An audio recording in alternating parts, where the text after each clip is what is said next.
Strive my best to be an industrious and motivated individual that leverages his qualifications and expertise to achieve success by both faith and honor.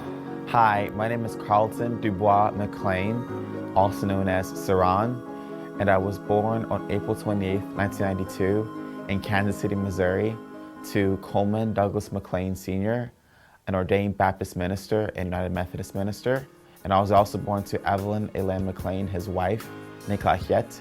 She holds a master's in public administration, as well as a master's of science in urban studies. I then attended the University of Missouri, Kansas City, UMKC, go Roos. I graduated with a cum laude medallion. Then I went on to Wake Forest University School of Business, who has graduated alumni such as the great poet Maya Angelou. And speaking of poetry, that's one of my greatest interests, and it has very much spearheaded my interest in music and writing lyrics in music. There's a three-pronged process and approach to how I'm inspired and to do music. The three-part process entails lyricisms, melodic arrangements, and instrumentation. And as far as the lyricisms are concerned, I'm very much inspired by the great poets of the past, the great poets of different cultures around the world, especially of an African descent. And I've allowed that inspiration to coalesce with what I do musically in my own writing process. As far as the melodic arrangements, again, Christina Aguilera is my greatest inspiration as a vocalist, but Michael Jackson is someone who has inspired me. The Harlem Cotton Club with Lena Horne and Dorothy Dandridge, they very much inspire my jazz nuances that I incorporate into my music every day. I love the great soul greats, the old soul greats, speaking of Aretha Franklin or Al Green, and I'm very much inspired by the Negro spiritual because my father, grandfather, and great-grandfathers were all ordained ministers. And as far as the instrumentation, the Chevalier de Saint-Georges is someone who inspires me. We share a French and African heritage. And what I try to do in music is incorporate all those influences and coalesce that into one great body of work and diverse array of work. I released 3 albums to date: Art of Céran, Verity, and Live and Let Love.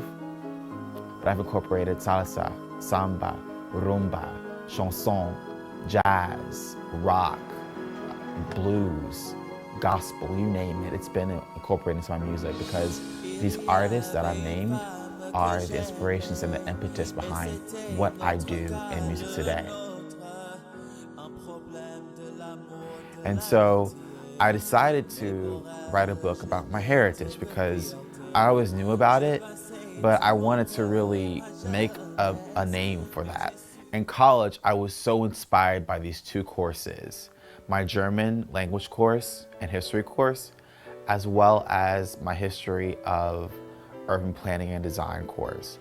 And I so much wanted to really give back to my educators by writing a full-length book. I construct a historically based premise as to the plight, condition, and legacy of historically mixed-race people in the postbellum South and beyond. It took me about 3 or 4 months to write, and in the end, the book was titled Mulattoes in the Postbellum South and Beyond. So Céran was chosen because it pays homage to my Louisiana Creole heritage, and the name is also an homage to the 7th century French saint of the same name, an affirmation of my faith in the Most High God, revealed to us through His Son, Jesus the Christ. The name through French, Céran, means thunderer, by way of Latin, Keraunos, and ultimately Greek, Keraunos, meaning, you guessed it, the thunderer. And the name, through its etymology and meaning and significance, basically pays tribute to how I want to storm onto the music scene, by thunder, by storm.